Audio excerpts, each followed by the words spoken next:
మల్లారెడ్డి గారు మాట్లాడతారా? మాట్లాడు సార్. ధన్యవాదాలు సార్, మీరు సమయం ఇచ్చినందుకు ధన్యవాదాలు సార్. చిన్న రిక్వెస్ట్ సార్, మీ తరపు నుంచి మా శ్రీధర్ బాబన్నకు రిక్వెస్ట్ చేస్తున్నా, గ్రామాలను మున్సిపాలిటీలుగా చేసినందుకు చాలా చాలా ధన్యవాదాలు. కానీ సేమ్ టైం మా ప్రజలంతా, మేడ్చల్ ప్రజలందరూ కూడా భయపడుతున్నారు సార్.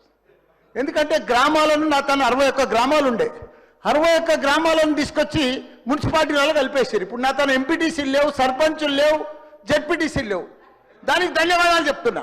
కానీ సేమ్ టైం రింగ్ రోడ్ లోపట ఈ మున్సిపాలిటీలన్నీ కూడా తీసుకుపోయి మళ్ళా జిహెచ్ఎంసీ ఎలక్షన్లకు జిహెచ్ఎంసీలో కలుపుతారని భయపడుతున్నారు సార్. అదొక్కటి రిక్వెస్ట్ చేస్తున్నా మీ ద్వారా శ్రీధర్ బాబు గారిని, ఒక మాట ఇవ్వమని సార్, జిహెచ్ఎంసీలో కలపమని, ఇదే మున్సిపాలిటీలు ఉంటాయని చెప్పమని సార్, ప్లీజ్ దయచేసి సార్. లేకపోతే ప్రజలంతా భయపడుతున్నారు సార్.